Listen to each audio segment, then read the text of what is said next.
हरे कृष्ण. सर्वांचं स्वागत आहे. श्री श्री राधा गोविंद इस्कॉन मँगलोर तर्फे घेतला जाणारा हा उपक्रम 18 दिवसात भगवद्गीता समजून घ्या यामध्ये आज आपण 9वा अध्याय राजगुह्य योग चं अध्ययन करत आहोत. तर प्रथम आपण मंगलाचरणने सुरुवात करूया. ओम अज्ञानतिमिरान्धस्य ज्ञानाञ्जनशलाकया चक्षुरुन्मिलितं येन तस्मै श्रीगुरवे नमः. श्रीचैतन्यमनोभीष्टं स्थापितं येन भूतले स्वयं रूप कदा मह्यं ददाति स्वपदान्तिकम्. हे कृष्ण करुणा सिन्धो दीनबन्धो जगत्पते गोपेश गोपिका कान्त राधाकान्त नमोऽस्तुते. तप्त काञ्चन गौराङ्गी राधे वृन्दावनेश्वरी वृषभानुसुते देवी प्रणमामि हरिप्रिये. नमः ॐ विष्णुपदाय कृष्णप्रेष्ठाय भूतले श्रीमते भक्तिवेदान्तस्वामिन् इति नामिने. नमस्ते सारस्वते देवे गौरवाणी प्रचारिणे निर्विशेष शून्यवादी पाश्चात्य देशतारिणे. जय श्री कृष्ण चैतन्य प्रभु नित्यानंद श्री अद्वैत गदाधर श्रीवासादि गौर भक्त वृंद. हरे कृष्णा कृष्णा कृष्णा हरे हरे हरे राम राम राम हरे हरे. हरे कृष्ण सर्वांना. सर्वात प्रथम आपण श्रीला प्रभुपाद यांना साष्टांग प्रणाम करूया, ज्यांनी आपल्याला समजेल अशा शब्दामध्ये भगवद्गीता आपल्याला समजावून सांगितली. त्यांनी लिहिलेल्या साध्या सोप्या भाषेमुळे भगवद्गीतेचं ज्ञान आपण ग्रहण करू शकलो. श्री श्री राधा गोविंद इस्कॉन मँगलोरचे अध्यक्ष नामानिष्ठदास प्रभूजी यांना सादर प्रणाम करूया, ज्यांनी हा अभ्यासक्रम बनवला आणि झूमद्वारे आपल्या सर्वांना उपलब्ध करून दिला. त्यामुळे घरी बसल्या या संधीचा लाभ आपण घेऊ शकत आहोत. अन्वय माताजींना प्रणाम करते, ज्यांनी मला भगवद्गीता शिकवली. आमच्या सर्वांच्या प्रेरणा पूजा माताजींना प्रणाम करते. वर्गाला उपस्थित राहून सेवा देणाऱ्या रेश्मा माताजींना प्रणाम. टेक्निकल टीमचे धन्यवाद. उपस्थित सर्व भक्तांना सादर प्रणाम आणि सर्वांचं परत एकदा स्वागत. आज आपण अध्याय 9वा बघतोय, राजगुह्य योग. सर्वात गोपनीय ज्ञान. गोपनीय म्हणजे सिक्रेट किंवा गुह्य, ज्याला ज्ञान म्हणतात, असं आपण शिकणार आहोत. आज भगवद्गीतेचे 9 अध्याय आपण पूर्ण करत आहोत. म्हणजे मध्यबिंदू पर्यंत आपण भगवद्गीतेच्या पोहोचलेले आहोत. अध्याय खूप महत्वाचा आहे. भगवंतांनी अर्जुनाला कर्मयोग सांगून झालेला आहे, ध्यान योग सांगून झालेला आहे, आणि आता भक्तीचं काय महत्व आहे हे कृष्ण अर्जुनाला सांगत आहेत. मधोमध आलेला हा अध्याय खूप महत्वाचा आहे. कृष्ण आणि अर्जुन यांच्यामधला हा सुंदर संवाद, त्यानंतर भक्तीचं महत्व, या सगळ्यांनी परिपूर्ण असा हा अध्याय आहे. वेदांचं जे ज्ञान असतं, वेदांचा अधिकार हा स्त्रिया वैश्य शूद्र यांना नाहीये. पण भक्तीचा मार्ग हा कसा आहे, हा सर्वांच्यासाठी आहे, कृष्ण म्हणाले. त्याशिवाय दुराचारीतला दुराचारी म्हणजे एखादा महापापी जरी असेल, पण तो आता भक्ती मार्ग त्याने स्वीकारला असेल तर तो साधू होऊ शकतो, असं आश्वासन आजच्या अध्यायामध्ये कृष्ण देतात. तर अनेक अशा वैशिष्ट्यांनी भरलेला हा अध्याय आहे. आपण शिकूया आजचा अध्याय. तर प्रथम श्री श्री राधा गोविंदांच्या चरणी प्रणाम अर्पण करूया. आपण हे अध्ययन भगवंतांच्या आनंदासाठी करत असतो आणि त्यांचे आशीर्वाद घेऊन अध्ययन वर्गाला सुरुवात करूया. कृष्ण कृपामूर्ती श्रीला प्रभुपाद यांचेही आशीर्वाद घेऊया. नरसिंह देव आहे तिथे, जे स्लाइड मध्ये तुम्हाला चित्र दिसतंय ते.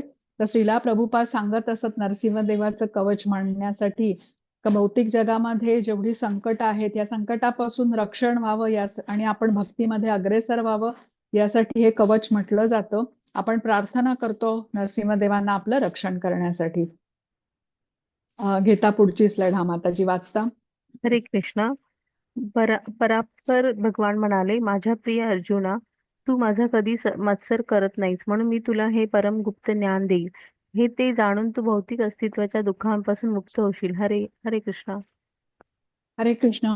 अध्यायाचा पहिला श्लोक आहे आणि अध्यायाची सुरुवात कृष्ण करतात. अर्जुनाचा प्रश्न येण्यापूर्वीच कृष्ण बोलू लागतात. याचा अर्थ काय? हा अध्याय महत्वाचा आहे. सर्वात गोपनीय म्हणजे गुह्य किंवा ज्याला सिक्रेट म्हणू असं ज्ञान कृष्ण आपल्याला आज देणार आहे. आता इथे कृष्ण काय सांगतायत अर्जुनाला, की मत्सर रहित असल्याने भक्तीचं ज्ञान आणि कृष्णांचा साक्षात्कार अर्जुना होऊ शकतो. तर आपल्याला इथे समजून काय घ्यायचंय, की आपल्याला कृष्णांची भक्ती करायची असेल तर आपल्याला मत्सर करून चालणार नाही. मत्सर म्हणजे काय, आता हे जाणून घेऊया. मत्सर म्हणजे दुसऱ्याकडे जी गोष्ट आहे ती आपल्याला आवडते, पण ही जी मला आवडणारी गोष्ट आहे ही त्या माणसाकडे आहे हे मला आवडत नाही. तर ज्याचा मत्सराचा भाव आहे तो व्यक्ती, असा व्यक्ती कृष्णांकडे जाऊ शकणार नाही. इथे कृष्ण सांगतात, की हे ज्ञान अर्जुना मी तुला अशासाठी देतोय कारण तू माझा कधीही मत्सर करीत नाहीस.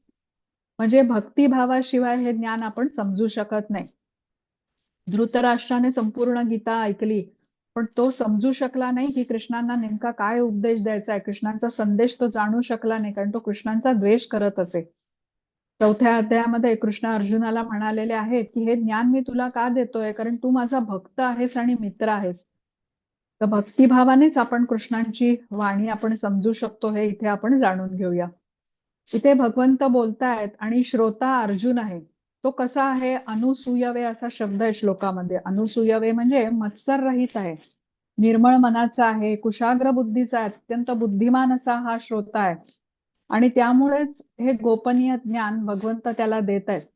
का सांगतायत हे ज्ञान भगवंत अर्जुनाला, तर यजनात वा मोक्षसे अशुभात असा शब्द आलेले आहेत. म्हणजे हे ज्ञान घेऊन अशुभ असं जे भौतिक जगातून अर्जुना तुझी सुटका होईल. अशुभ का म्हटलं गेलेलं आहे भौतिक जगाला, कारण हे नश्वर आहे. जे शाश्वत आहे ते शुभ आहे. मनुष्य ह्या नश्वर अशा भौतिक जगातून या ज्ञानाद्वारे मुक्ती मिळवू शकतो, त्यासाठी हे ज्ञान महत्वाचं आहे. आता भौतिक जगामध्ये बघा, आपण अनेकांना भेटतो आणि भेटणाऱ्या सगळ्यांच्याच बरोबर आपण आपलं मन मोकळं करतो का, तर नाही करत. ज्याची आपण एखाद्या व्यक्तीची पात्रता बघून, योग्यता बघून आपण आपल्या मनातलं गुपित त्याला सांगतो. म्हणजे तो आता व्यक्ती आपण सांगितलेलं गुपित कसं स्वीकारेल, त्याची प्रतिक्रिया काय असेल, हे जेव्हा आपण समजून घेतो तेव्हाच आपण मनातली गोष्ट त्याच्याकडे बोलतो. तसंच गुह्य ही जी गोष्ट आहे आपण सर्वांना सांगत नाही, याचा अर्थ. तर भगवंतांनी आता जे ज्ञान आतापर्यंत दिलेलं आहे, हे सर्व ज्ञान अर्जुनाने अत्यंत आस्थापूर्वक ऐकलेलं आहे. कुतूहल ठेवून लक्षपूर्वक तो ऐकतो आहे. हे बघून भगवंत आता त्याला पुढचं गोपनीय ज्ञान देणार आहेत. तर गुरु शिष्यांमधलं हे नातं असं असतं, म्हणजे शिष्य गंभीरतेने ऐकतोय त्याप्रमाणे तो आपल्यामध्ये बदल घडवून आणण्याचा प्रयत्न करतोय, हे जेव्हा गुरु बघतात तेव्हा ते प्रसन्न होऊन हे ज्ञान भक्ताला किंवा शिष्याला देतात. आता एखाद्या भक्ताला किंवा शिष्याला रसच नसेल फारसं ज्ञान घेण्यामध्ये, तर गुरुही तसाच संबंध ठेवतात त्याच्याकडे. तर दोघांनाही परस्पर इथे एकमेकांच्या बद्दल प्रेम वाटतंय, म्हणून अर्जुनासारखा शिष्य आणि कृष्णांच्या सारखा गुरु हे एकमेकांच्या समोर असल्याने ही सुंदर आदान प्रदान आपल्याला होताना दिसते. तर भगवंतांनी दिलेलं ज्ञान ग्रहण करण्यासाठी बुद्धीही शुद्ध हवी, तेव्हाच हे ज्ञान आपल्यामध्ये रुजतं. जसं आता आपण पावसाचं उदाहरण घेतो बघा, पाऊस मातीवरती पडतो, पण ती माती जर का अगदी घट्ट असेल तर त्याच्यावरचं पाणी सगळं वाहून जातं. पण माती अशी मातीचा पोत असा भुरभुरीत असेल किंवा ती माती सुपीक असेल तर पाऊस पडता क्षणी ते पाणी त्याच्यामध्ये मुरतं. तर भक्त हा तसा पाहिजे. म्हणून आता इथे कृष्णांनी अर्जुनाने प्रश्न न विचारताच कृष्णांनी ज्ञान द्यायला सुरुवात केलेली आहे. इथे आपण वाचलं तर शेवटी कृष्ण म्हणतात, की हे ज्ञान जाणून तू भौतिक अस्तित्वाच्या दुःखापासून मुक्त होशील. कालच्या अध्यायामध्ये आपण जाणून घेतलं होतं, की भौतिक जगाची मुख्य दुःख कुठली आहे, ज्याला आपण प्राथमिक दुःख म्हटली, ती म्हणजे जन्म, मृत्यू, जरा आणि व्याधी. आणि दुय्यम दुःख तर अनेक आहेत, करावी तेवढी यादी कमी आहे. संपत्ती नाही, त्याच्यानंतर संतती नाही, लग्न होत नाही, मोठं घर नाही, चांगली नोकरी नाही, अशी अनेक दुःख आपल्याला दुय्यम दुःख असू शकतात. दुय्यम दुःख जी आहेत ह्याच्यावरती मार्ग काढता येतो, पण ही जी वास्तविक दुःख आहेत, प्राथमिक दुःख आहेत भौतिक जगाची, जन्म, मृत्यू, जरा, व्याधी, याच्यावरती काहीही उपाय नाहीये. पण मनुष्य कसा आहे, अज्ञानामुळे ह्या दुय्यम दुःखांना कवटाळून बसलेला असतो आणि जन्म, मृत्यू, जरा, व्याधी या महत्वाच्या दुःखांमधून मार्ग काढण्याचा प्रयत्नांवरती तो दुर्लक्ष करतो. आपण बघू आता पुढे कृष्ण काय मार्गदर्शन करणार आहेत अर्जुनाला, कुठलं गुप्त ज्ञान किंवा राजविद्या सांगणार आहेत ते आपल्याला समजणार आहे. हरे कृष्ण. राजविद्या राजगुह्यं पवित्रम् इदम् उत्तमं प्रत्यक्षावगमं धर्मं सुसुखं कर्तुम् अव्ययम्. हरे कृष्ण. हरे कृष्ण. सर्व गोपनीय ज्ञानात अत्यंत गोपनीय असे हे ज्ञान म्हणजे सर्व ज्ञानांचा राजा आहे. हे अत्यंत पवित्र ज्ञान आहे आणि ते अनुभवजन्य प्रत्यक्ष आत्मज्ञान देणारे असल्यामुळे ते धर्माची परिपूर्णता आहे. हे ज्ञान अविनाशी आणि आचरण करण्यास अत्यंत सुखकारक आहे. हरे कृष्ण. हरे कृष्ण. आता या श्लोकामध्ये कृष्ण अर्जुनाला सांगतायत की हे ज्ञान राजविद्या आहे.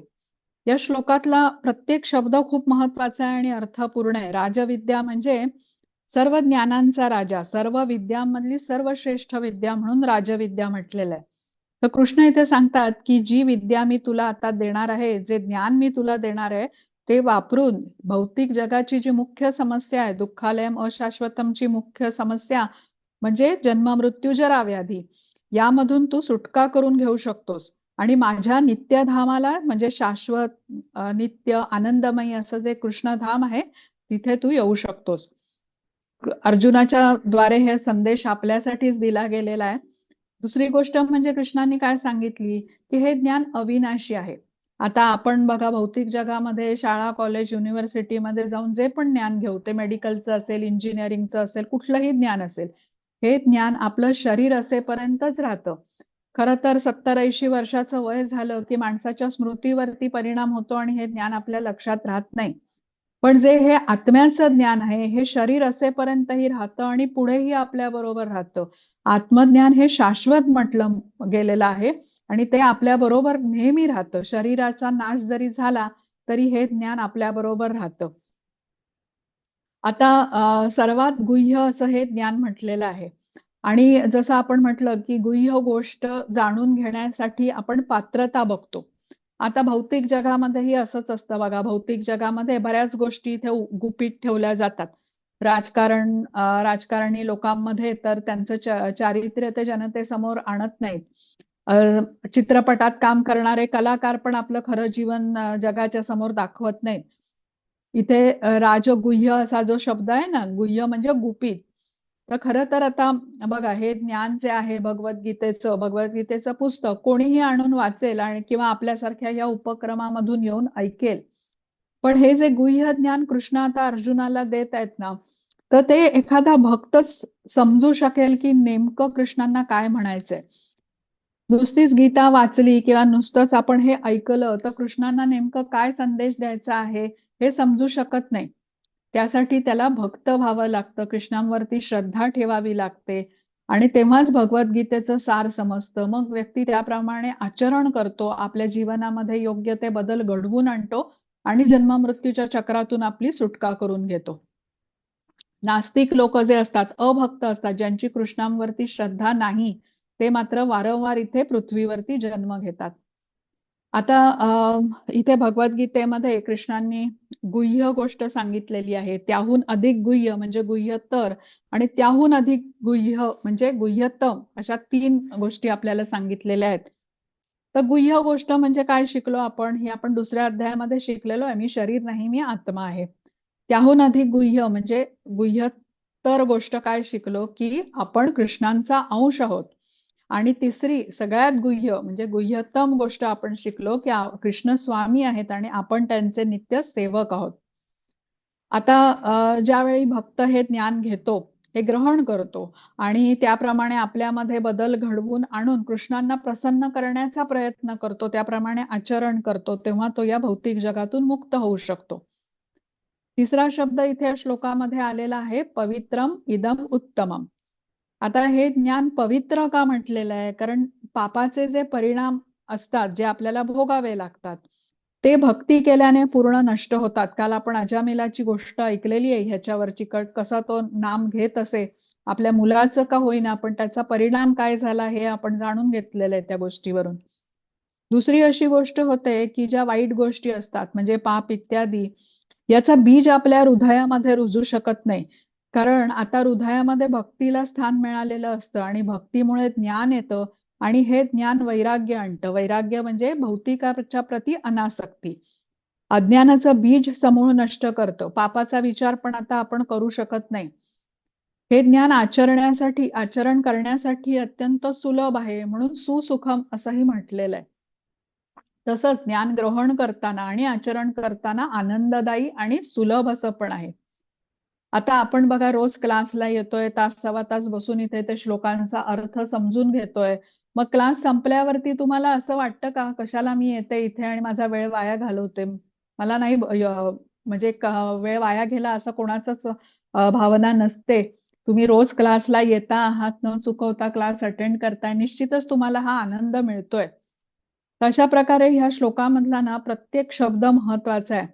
अर्जुनाने आणि अर्जुनाद्वारे सर्वांनी भक्ती सेवेमध्ये अधिकाधिक उन्नती करावी या उद्देशाने प्रेरणा देण्यासाठी आधी दिलेल्या ज्ञानापेक्षाही अधिक गोपनीय ज्ञान कृष्णांनी या अध्यायामध्ये दिलंय, 9व्या अध्यायामध्ये. तर हे ज्ञान भौतिकाचं जे आपलं रहाटगाडगं आहे ना, ज्याच्यामध्ये आपण जन्म मृत्यू जरा व्याधी यातून आपल्याला ते मुक्त करतं, म्हणून राजविद्या म्हटलं गेलंय. भौतिक जगामध्ये असं कुठलंही ज्ञान उपलब्ध नाही जे आपल्याला जन्ममृत्यूच्या चक्रातून मुक्ती देऊ शकतं, म्हणून हे लक्षपूर्वक ऐकून आपल्याला आचरणामध्ये आणायला हवं. हा माताजी, पुढचा श्लोक घेता.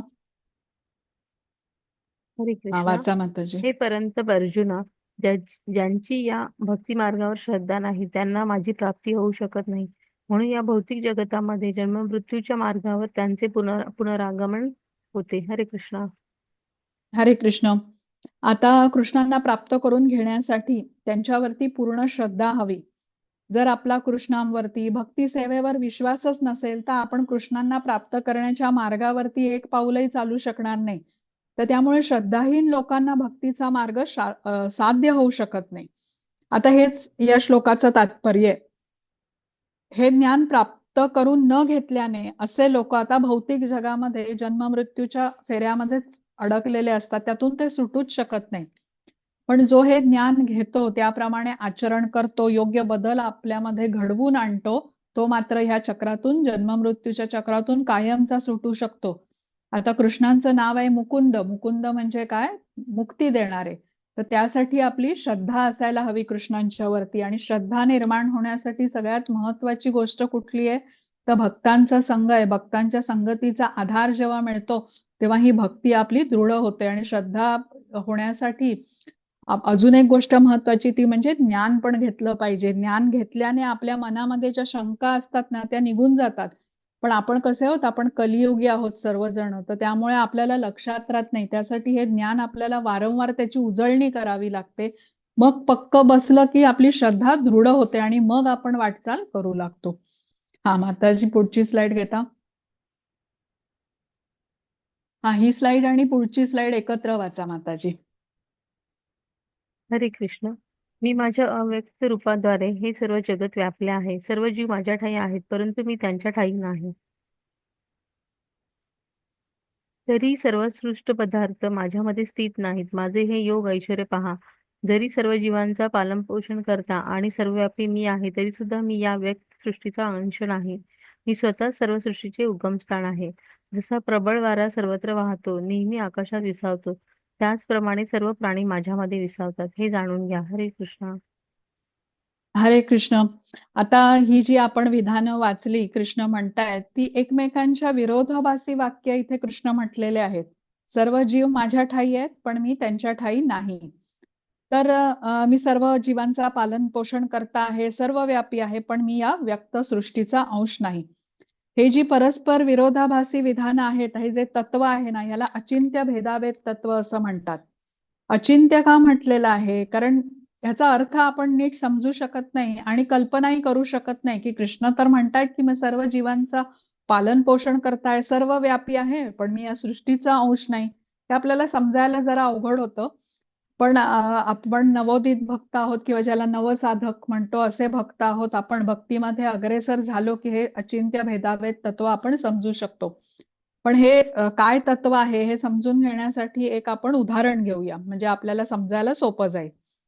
तर आपण दुधापासून दही करतो, दह्यापासून आपण लोणी करतो आणि लोण्यापासून आपण तूप बनवतो. आता बघा, दह्यामध्ये दूध असतं का असं विचारलं, किंवा तुपामध्ये दूध असतं का, तर नाही. पण दही, लोणी आणि तूप यांचा उगम काय आहे, तर दूध आहे. म्हणजे दूध नसेल तर दही, लोणी आणि तूप काहीच मिळणार नाही. म्हणजे एका अर्थाने बघितलं तर दूध या तिन्ही पदार्थांमध्ये आहे आणि एका अर्थाने बघितलं तर या तिन्ही पदार्थांमध्ये दूध नाहीये. तर कृष्ण इथे हेच तत्व सांगतायत आपल्याला, मी सर्वव्यापी आहे, पण मी या व्यक्त सृष्टीचा अंश नाही. सर्व जीव माझ्या ठायी आहेत, पण मी त्यांच्या ठायी नाही. तर हे अचिंत्य भेदाभेद तत्व असायला म्हटलं जातं. हा माताजी, पुढची स्लाइड घेता. हा वाचा हा, माताजी. संपूर्ण भौतिक सृष्टी माझ्या अधीन आहे. माझ्या इच्छेनेच ती पुन्हा पुन्हा व्यक्त होते आणि माझ्या इच्छेनेच शेवटी तिचा प्रलय होतो. हे धनंजया, ही सर्व कर्मे मला बद्ध करू शकत नाही. तटस्थाप्रमाणे मी या सर्व भौतिक कर्मापासून अनासक्त असतो. हरे कृष्णा. हरे कृष्ण. आता कृष्णांचे 3 पुरुष अवतार मानले जातात. पहिला पुरुष अवतार हा महाविष्णू किंवा कर्णोदक्षाई विष्णू असंही ज्यांना म्हणतात.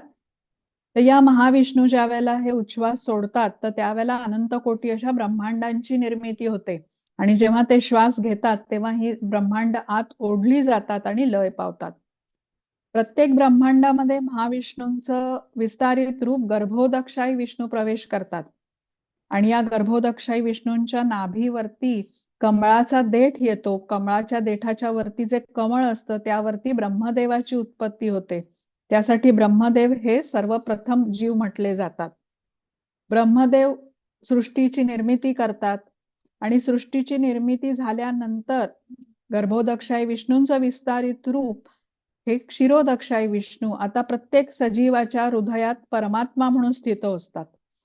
तर हे सर्व संदर्भ आपल्याला श्रीमद भागवतमच्या 5व्या स्कंदामध्ये मधून घेतलेले आहेत, जिथे सृष्टीची रचना, गोलोकधाम, वैकुंठधाम या सर्वाबद्दलची माहिती दिलेली आहे.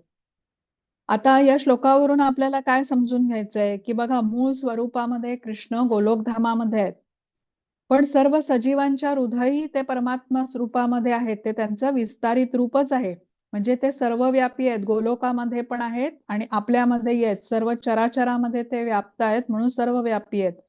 पण म्हटल्याप्रमाणे ह्या सृष्टीचा ते अंश नाहीत. असं हे भगवंतांचं अचिंत्य असं योग ऐश्वर्य म्हटलं जातं. आता भगवंत निरनिराळ्या जीवांची निर्मिती करतात, विविध जीवांच्या इच्छा पूर्ण करतात. या सृष्टीची रचना भगवंतांनी केली, पण या सृष्टीमध्ये स्वतःला त्यांनी गुंतवून घेतलेलं नाही. ते स्वतंत्र आहेत आणि ही सर्व भगवंतांची अचिंत्य अशी शक्ती आहे. बघा, आतापर्यंत आपण कुठल्या महत्वाच्या गोष्टी शिकलो ते एकदा उजळणी करू आणि पुढे जाऊ. आपण कोणाचा मत्सर करू नये, पहिली गोष्ट आपण महत्वाची समजून घेतली. दुसरी गोष्ट कृष्णांनी सांगितली की आपल्याला पूर्ण श्रद्धा हवी, त्यांच्यावर विश्वास हवा, तेव्हाच ज्ञान आपण हे ग्रहण करू शकतो. तिसरी महत्वाची गोष्ट आपण अचिंत्य भेदाभेद तत्व जाणून घेतलं की सर्व माझ्या ठायी आहेत, पण मी त्यांच्या ठायी नाही. चौथी महत्वाची गोष्ट कृष्ण म्हणतात की मी तटस्थ आहे, मी सर्व बघतो, पण मला कुठलीही कर्म बद्ध करू शकत नाही, मी अलिप्त आहे. आता इथे 8व्या श्लोकामध्ये कृष्ण म्हणालेले आहेत, केवळ त्यांच्या इच्छेनेच सृष्टी निर्माण होते, त्यांना कर्म करावी लागत नाही. दुसरी गोष्ट कृष्ण काय म्हणतात की प्रकृती किंवा भौतिक सृष्टी ही माझ्या अधीन आहे आणि ती प्रत्येक जीवात्म्याला बद्ध करते. या प्रकृतीच्या 3 गुणांमुळे प्रत्येक जीवात्मा बद्ध होतो. याबद्दल आता आपण पुढच्या श्लोकामध्ये अधिक जाणून घेऊया. हा माताजी, पुढची स्लाइड घेता. हा वाचा माताजी. हा, मी श्लोक वाचते. हरे कृष्ण. मया अध्यक्षेण प्रकृती सूयते सचराचरम हेतुनानेन कौंतेय जगद्वी परिवर्तते. हरे कृष्ण. हरे कृष्ण. हे कौंतेया, माझ्या अनेक शक्तीपैकी एक असणारी ही भौतिक प्रकृती माझ्या अध्यक्षतेखाली कार्य करीत सर्व चराचर प्राण्यांची निर्मिती करते. तिच्या नियंत्रणाखालीच या सृष्टीची वारंवार उत्पत्ती आणि संहार होतो. हरे कृष्णा. हरे कृष्ण. आपण ज्या प्रकृतीबद्दल म्हटलं की जी जीवात्म्याला बद्ध करते तिच्या 3 गुणांमुळे, तर कृष्ण इथे सांगतायत की प्रकृती त्यांच्या अध्यक्षतेखाली कार्य करते. प्रकृती आपल्या आपण कार्य करत नाही. तर कृष्ण इथे म्हणतायत ते नियंत्रक आहेत प्रकृतीचे. मया अध्यक्षेण प्रकृती, ही प्रकृती कृष्णांच्या आज्ञेचं पालन करते आणि त्यांच्या नियंत्रणाखालीच सृष्टीची वारंवार उत्पत्ती आणि संहार होतो. जसं आता गाडी आपल्या आपण चालत नाही, ड्रायव्हर चालवतो, किंवा आता आपला मोबाईल असतो, आपला अँड्रॉइड असेल किंवा आयफोन असेल, दोन्ही चालण्याच्या मागे काहीतरी सॉफ्टवेअर असतं. तर ते बनवणारा कोणीतरी असतो, म्हणजे नियंत्रक कोणीतरी आहे. तसंच ही प्रकृतीचं कार्य जे पण सुरळीतपणे अखंडपणे सुरू आहे त्यामागे भगवंत आहेत. भगवंत प्रत्यक्षपणे भौतिक सृष्टीच्या संपर्कात जरी नसले तरी भगवंतांच्या अध्यक्षतेविना प्रकृती काहीच करू शकत नाही. हा माताजी, पुढचा श्लोक घ्या आता. हा 11वा श्लोक आहे. हरे कृष्ण. अवजानन्ति मां मूढा मानुषीं तनु आश्रितं परं भावम् अजानन्तो मम भूत महेश्वरम. हरे कृष्ण. हरे कृष्ण. जेव्हा मी मानव सदृश रूपामध्ये अवतीर्ण होतो तेव्हा मूर्ख लोक माझा उपवास करतात. अस्तित्वातील सर्व वस्तूंचा परम अधीश्वर म्हणून माझे दिव्य स्वरूप ते जाणत नाहीत. हरे कृष्ण. हरे कृष्ण. या श्लोकात कृष्ण सांगतात की काही मूर्ख लोक कृष्णांना समजू शकत नाहीत, ते त्यांचा उपहास करतात. आता आपण याआधी शिकलेलो आहोत की 4 प्रकारची माणसं कृष्णांकडे जाऊ शकत नाहीत. मूर्ख, नराधम किंवा दुष्ट, आसुरी प्रवृत्तीचे आणि ज्यांचं ज्ञान मायेने झाकले गेलेलं आहे किंवा मायेने ज्यांचं ज्ञान हिरावून घेतलेलं आहे, असे दुष्कृतीनं ज्यांना म्हटलेलं आहे, हे लोक कृष्णांकडे आकर्षित होत नाहीत. मग ते कुठे आकर्षित होतात? जर का ते कृष्णांकडे आकर्षित होत नाहीत, तर ते कुठे आकर्षित होतात? याबद्दल आपल्याला सांगितलेलं आहे. आणि 4 प्रकारचे सुकृतीनः म्हणजे 4 प्रकारचे लोक जे कृष्णांकडे आकर्षित होतात याबद्दलही आपण जाणून घेतलेलं आहे. बघा आता कृष्ण कसे आहेत, त्या लीला करतात. त्या असामान्य असतात, काही त्यांच्या साधारण किंवा सामान्य लीलाही असतात. आता चोरून लोणी खाणं किंवा गोप सवंगड्यांच्या बरोबर खेळणं, यशोदा मातेकडून बांधून घेणं, या त्यांच्या सामान्य लीला आहेत. पण अभक्त कसे विचार करतात की हे सगळं तर आम्ही करू शकतो, म्हणून ते भगवंतांना श्रेष्ठ मानत नाहीत. पण भगवंतांच्या ज्या असाधारण लीला आहेत, जसं त्यांनी आता विश्वरूपाचं दर्शन घडवलेलं आहे, गोवर्धन लीला आहे, त्याच्यानंतर कालियामर्दनाची कथा आहे. आपण हे सगळ्या त्यांच्या लीला जाणलं, जिथे त्यांनी त्यांचं अचिंत्य असं सामर्थ्य दाखवलेलं आहे. त्याकडे हे अभक्त दुर्लक्ष करतात. आता हे झाले अभक्त, जे भगवंतांना मानत नाहीत. म्हणजे भगवंत जरी मानव रूपामध्ये भूतलावरती अवतीर्ण झाले होते, तरी ते साधारण मानव नाहीत, हे आपण समजून घेतलं पाहिजे. भगवंत प्रकृतीचे अधिपती आहेत, अचिंत्य अशा शक्तीने ते सर्वव्यापी आहेत. हे सर्व समजणं मूर्ख आणि अभक्त लोकांच्या बुद्धीच्या पलीकडे असतं. पण शुद्ध भक्त हे सत्य स्वीकारतात, कारण त्यांची श्रद्धा आहे कृष्णांवरती. कृष्ण स्वतः पुरुषोत्तम श्री भगवान आहेत, हे त्यांना ज्ञात आहे, म्हणून ते भगवंतांना शरण जातात आणि भक्तीने युक्त होतात. आता जसं आपण म्हटलं की हे अभक्त आहेत, ते आपल्यापेक्षा श्रेष्ठ कोणाला मानत नाहीत, त्यांची भगवंतांवरती श्रद्धा नसते, तर त्यामुळे भगवंतांचं स्वरूप ते जाणत नाहीत. पण जे भक्त असतात ना, तेही भगवंतांना मानत नाहीत, पण त्यांचा भाव वेगळा असतो. जसं आता यशोदा माता होती किंवा गोकुळवासी होते, हे कृष्णांना भगवंत मानत नसत. आता हे का बरं? आपण हे जाणून घेऊया. जसे आता हे असुर आहेत, अभक्त आहेत, हे भगवंतांचा मत्सर करतात, त्यांच्या मनामध्ये द्वेष भावना असते भगवंतांच्या विषयी. हे असुर स्वतःला सर्वश्रेष्ठ मानत असतात, माझ्याहून श्रेष्ठ कोणी आहे हे त्यांना मान्यच नसतं.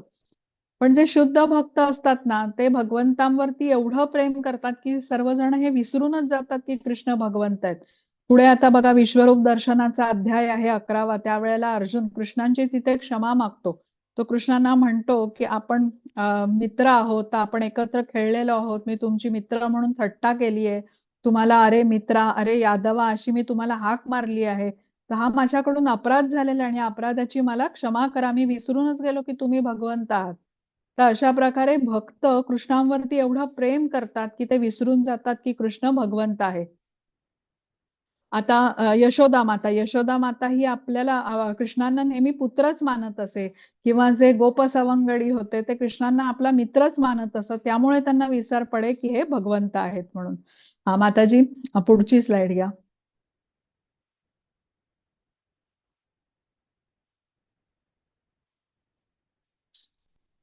12वा श्लोक. हरे कृष्ण. मोघ कर्माणो मोघ ज्ञाना विचेतसः राक्षसीम आसुरीम चैव प्रकृतीम मोहिनीम श्रिताः. हरे कृष्ण. हरे कृष्ण. जे अशा प्रकारे गोंधळलेले आहेत ते राक्षसी आणि नास्तिक विचाराने आकर्षित होतात. त्या भ्रमित अवस्थेत त्यांच्या मुक्तीच्या आशा त्यांचे फलदायी क्रियाकलाप आणि त्यांची ज्ञान संस्कृती या सर्वांचा पराभव झाला आहे. हरे कृष्णा. हरे कृष्ण. आता जे अभक्त कृष्णांकडे आकर्षित होत नाहीत त्यांच्याबद्दल इथे सांगितलंय. हे लोक कसे असतात तर गोंधळलेले असतात आणि नास्तिक किंवा आसुरी विचारांनी ते आकर्षित होतात. तर त्यामुळे ते भ्रमित किंवा गोंधळलेलेच राहतात. भौतिक जगातून ते मुक्त होऊ शकत नाहीत कारण ते त्यांचा कृष्णांवरती विश्वास नाही, श्रद्धा नाही. त्यामुळे ते ज्ञानही प्राप्त करू शकत नाही आणि ज्ञानच नाही म्हणून ते गोंधळलेले असतात. आता हा श्लोक वाचल्यावरती आपल्याला समजतं की हे नास्तिक लोक त्यामुळे आपल्या पराभवाकडे खूप वेगाने वाटचाल करत असतात. रावणाचं उदाहरण आपण घेऊ शकतो. त्यासाठी मोघ आशा म्हटलेलं आहे. मोघ आशा म्हणजे मुक्तीच्या सर्व आशा अशा अभक्तांच्या. मोघ कर्मणा म्हणजे त्यांनी जे काही कुठे थोडंसं चांगलं कर्म केलं असेल ते, किंवा मोघ ज्ञाना म्हणजे त्यांनी ज्ञानप्राप्ती जरी करून घेतली असेल तरी ती सर्व व्यर्थ जाते किंवा निष्फळ जातं. हे हे महत्वाचं आहे. हा माताजी, पुढची स्लाइड घ्या.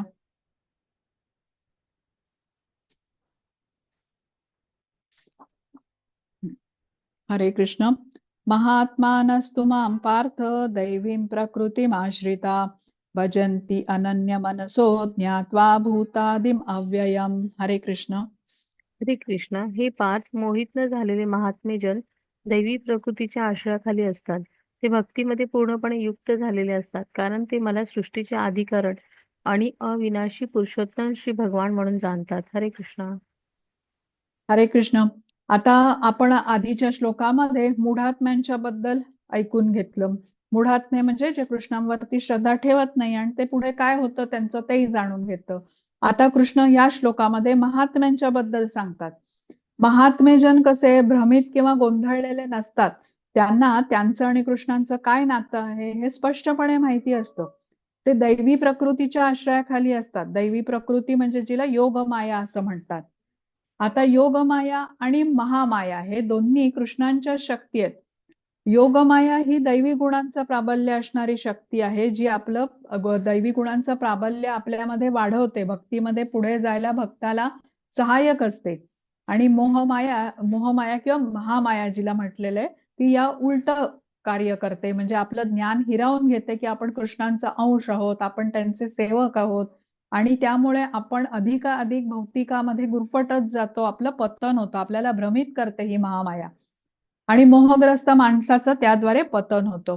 आणि मग अनंत काळासाठी अंधकारमय जीवनामध्ये अशा व्यक्तीला त्याचं तसं म्हणजे प्राण्यांच्या निम्न शरीरात वगैरे पतन झाल्याने अंधकारमय जीवन त्याला जगावं लागतं. योगमाया अशी आहे की मी शरीर नसून मी आत्मा आहे ही जी भावना आहे ती दृढ करते. आणि महामाया मी शरीरच आहे ही भावना दृढ केल्यामुळे मनुष्य अधिकाधिक इंद्रिय तृप्तीमध्ये अडकून जातो. तर जो आता महात्म्याबद्दल आपण या श्लोकामध्ये जाणून घेतोय हा कृष्णांच्या योगमायेच्या प्रभावाखाली आहे. तर ही योगमाया भक्ताला कशी आहे दृढ करते, म्हणजे त्याची श्रद्धा दृढ करते, भक्तीमध्ये त्याने संलग्न राहावं त्यासाठी ती पूरक असते. मी शरीर नसून मी आत्मा आहे ही भावना ती दृढ करते. त्यामुळे हे असे महात्मे जन कृष्णांच्या भक्तीमध्ये सदैव रमलेले असतात, सतत कृष्णांचं स्मरण करत असतात आणि ते ज्ञानही त्यांनी प्राप्त केलेलं असतं. अविचलित मनाने कृष्णांची अनन्य भक्ती सेवा ते करत असतात, म्हणून यांना महात्मा म्हटलेलं आहे. आपल्या मनाने आपण कुठल्या भौतिक जगातल्या कुठल्या व्यक्तीला महात्मा म्हणू शकत नाही. अशा महात्म्यांवरती कृष्णांची खूप खूप कृपा असते. ते भगवंतांबरोबर सतत जोडलेले असतात म्हणून त्यांना महान आत्मा किंवा महात्मा असं म्हटलेलं आहे.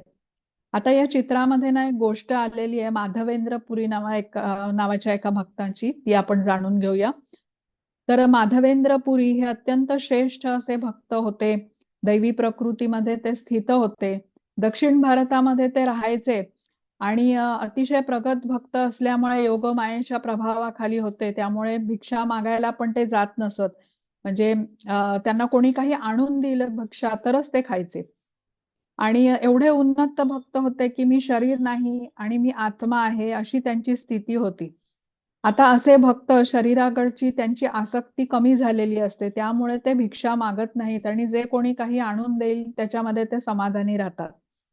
मग एकदा ते वृंदावनामध्ये जातात. वृंदावनामध्ये गेल्यावर कृष्णांच्या मंदिराला भेट देतात, गोवर्धनाची परिक्रमा करतात आणि मग यमुनेच्या किनारी एका वृक्षाच्या खाली येऊन ते बसून आपला जप करू लागतात. आता सकाळपासून त्यांनी काही खाल्लेलं नसतं आणि ते भिक्षाही मागत नसत. पण आपले जप करण्यामध्ये ते लीन असतात. काही वेळाने कसा सुंदर बालक येतो त्यांच्याकडे आणि त्यांना सांगतो, की माझ्या आईने तुमच्यासाठी हे दूध दिलेलं आहे. तुम्ही सकाळपासून उपाशी आहात हे माझ्या आईला समजलंय, त्यामुळे तिने हे तुमच्यासाठी दूध पाठवलेलं आहे. म्हणून तो दुधाचा एक मडकं त्यांना देतो. हे जप करत असतात माधवेंद्र पुरी. त्या बालकाला ते खुणेनेच सांगतात, तिथे बाजूला ठेवायला ते मडकं. तो बालक असतो तो म्हणतो, की माझी आईला हे सगळं कळतं. वृंदावनामध्ये कोणीही साधू असेल आलेला आणि तो उपाशी असेल तर माझी आई दूध पोचव म्हणून मला सारखी इकडे तिकडे पळवत असते. तर तुम्ही हे दूध घ्या आणि तुमचं रिकामं भांड जे असेल ते इथे ठेवा, थोड्या वेळाने येऊन मी घेऊन जाईल. असं म्हणून तो बालक जातो. काही वेळांनी माधवेंद्र पुरी जप संपवतात आणि हे दूध घेतात. अतिशय स्वादिष्ट असं हे दूध असतं. दूध पिताक्षणी त्यांना तो विलक्षण गोडवा जाणवतो दुधामधला. मग ते यमुनेच्या पाण्याने ते मडकं धुतात आणि बाजूला ते काढून ठेवतात. आता सूर्यास्त होऊन गेलेला असतो, एव्हाना रात्र होऊ लागलेली असते. तो बालक रिकामा मडकं नेण्यासाठी येत नाही. तर तेव्हा माधवेंद्र पुरी आजूबाजूला त्या मुलाचं वर्णन सांगून चौकशी करतात. पण असा कोणीच गावातलं कोणीही अशा वर्णनाच्या बालकाला ओळखत नसतं. रात्र होते. मग माधवेंद्र पुरी झोपी जातात. त्यांना झोपेमध्ये स्वप्न पडतं. स्वप्नामध्ये कृष्ण येतात आणि त्या बालकाच्या रूपातच येतात आणि ते माधवेंद्र पुरींना म्हणतात, मला ओळखलं नाहीस का? माझं नाव गोपाळ. आता माधवेंद्र पुरींना तत्क्षणी समजतं की त्यांनी कृष्णांकडून सेवा घेतली आहे. हा जो बालक आला होता मला दूध देऊन गेला हे कृष्णच होते. आणि कृष्ण त्यांना विचारतात की मी आता सांगेन ते कार्य करशील का? तर माधवेंद्र पुरी तयार होतात. तेव्हा कृष्ण म्हणतात त्यांना की गोवर्धन पर्वतावरती जिथे एका ठिकाणी झाडाझुडपामध्ये अर्चविग्रह माझा तुला सापडेल. काट्याकुट्यामध्ये तो लपवला गेलाय. अनेक वर्ष मी तिथे काट्याकुट्यात अडकलेलो आहे आणि त्यामुळे माझा अंगाचा दाह होतोय. गरमी मला सहन होत नाहीये. मला तिथून तू बाहेर काढ. मला खूप भूक लागलेली आहे. मला चंदना खायला दे. माझ्यावरती चंदनाचा लेप लाव, ज्याने माझा आता अंगाचा दाह कमी होईल. हे ऐकल्यावरती माधवेंद्र पुरींची झोप लगेच उडते. कृष्णांनी दूध आणून दिलं, मी कृष्णांकडून सेवा घेतली, ह्याचं त्यांना थोडंसं वाईटच वाटतं. आणि गावकऱ्यांना ते बोलवतात लगेच. पडलेलं सगळं स्वप्न सांगतात आणि गावकऱ्यांना घेऊन ते लगेच गोवर्धन पर्वतावरती जातात, ज्या जागेचं वर्णन कृष्णांनी स्वप्नामध्ये केलेलं असतं. तिथे काट्याकुट्यामध्ये त्यांना कृष्णांचा अतिशय सुंदर असा अर्चविग्रह सापडतो, जो घेऊन ते वृंदावनामध्ये येतात. मग या अर्चविग्रहाला स्थापन करतात. सुगंधित द्रव्य वापरून त्या अर्चविग्रहाचा अभिषेक केला जातो, नैवेद्य अर्पण केला जातो, त्याच्यावरती लेप लावला जातो चंदनाचा, प्रसाद सर्व गावकऱ्यांना वाटला जातो. आणि हा अर्चविग्रह आता नाथद्वाराला श्रीनाथजी म्हणून स्थित आहे. तर असे हे महात्मे जन असतात, भगवंतांच्या अखंड सेवेमध्ये दृढपणे सदैव रममाण असतात. आणि कृष्ण बघा कसे आहेत, आपला भक्त उपाशी आहे, त्याला भूक लागली आहे, तर तातडीने जाऊन त्यांची सोय करतो कृष्ण. तर जे महात्मे आहेत ते कृष्णांना शरण गेलेले असल्यामुळे कृष्ण त्यांचे रक्षण करत असतात. हा माताजी, पुढची स्लाइड घेता.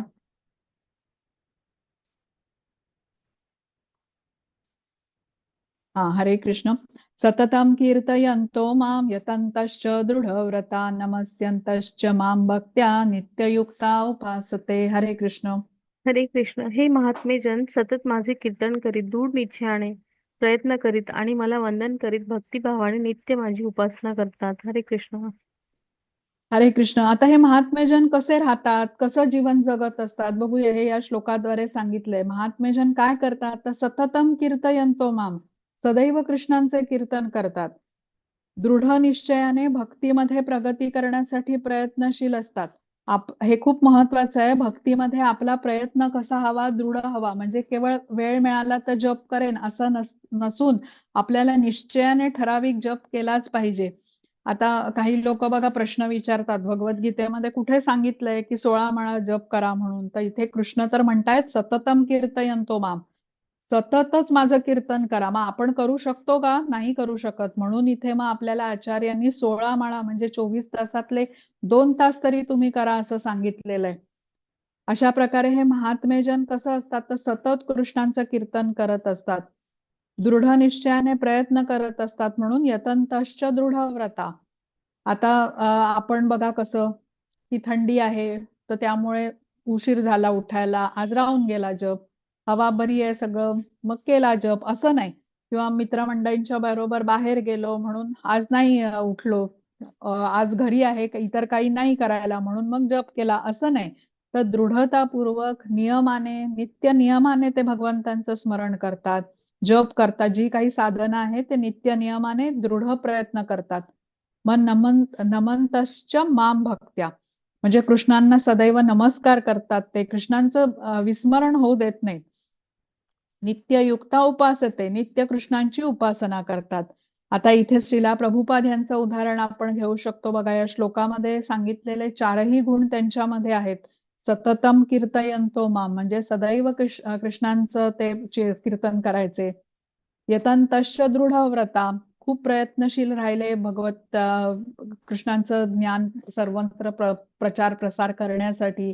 त्यांना हृदयविकाराचे झटके आले प्रवासाच्या दरम्यान, तरी त्यांनी गुरूंचा आदेश पाळला. पाश्चात्य देशात जाऊन त्यांनी कृष्ण भक्तीचा प्रसार केला. मग नमंतश्च माम भक्त्या, म्हणजे नेहमी कृष्णांना नमस्कार करत असत. आणि नित्ययुक्ता उपासते, म्हणजे नेहमी भक्तिपूर्वक कृष्णांची उपासना करत होते. तर इथे चित्रामध्ये दाखवलेले आहेत बघा, श्रीला प्रभुपाद इतर भक्तांच्या बरोबर संकीर्तनात घडून गेलेले आहेत. आणि भक्तीचा प्रचार प्रभुपादांनी सर्वत्र म्हणजे जगभर केला. आपल्या गुरुच्या आज्ञेचं पालन केलं. त्यासाठी कितीतरी वेळा देशाच्या बाहेर त्यांनी भ्रमण केलं, आणि तेही वयाच्या 70व्या वर्षाच्या नंतर. आणि आपल्याला कुठे कोणाच्या घरी वगैरे जायचं असेल, त्यांच्याकडे जिना असेल तरी आपण बघा विचार करतो 2 वेळेला जायचं का नाही. आणि हे सर्व कार्य प्रभुपादांनी 70व्या वर्षाच्या नंतर केलंय, म्हणजे रिटायरमेंटच्या नंतर. आपण म्हणतो ना, काही आपल्याला जबाबदाऱ्या नवीन काही शिकायचं नाहीच, आता झालं करून माझं सगळं. तर आणि हे सगळं श्रीला प्रभुपादांचं कार्य असं विलक्षण आहे. एवढ्या श्रेष्ठ कार्य म्हणता येईल, ज्यांनी अनेकांना अमेरिकेतल्या हिप्पी सारख्या अत्यंत पापमय अंधकारमय जीवन असणाऱ्या जीवात्म्यांना हरे कृष्ण महामंत्राच्या संकीर्तनाच्या प्रभावाने त्यांच्या जीवनाची दिशाच त्यांनी बदलून टाकली प्रभुपादांनी.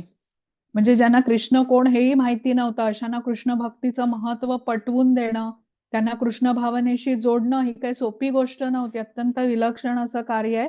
आणि ह्या मागे कसं आहे, हा ध्यास हवा, सतत प्रयत्नशील असायला हवं. तेच प्रभुपादांनी करून दाखवलं. आणि असा भक्त कृष्णांना अतिशय प्रिय असतो. तर त्यामुळे कृष्णांची पूर्ण शक्ती होती, त्यांचे गुरु होते, त्यांची शक्ती त्यांच्या पाठीमागे होती. हा माताजी, पुढची स्लाइड घ्या.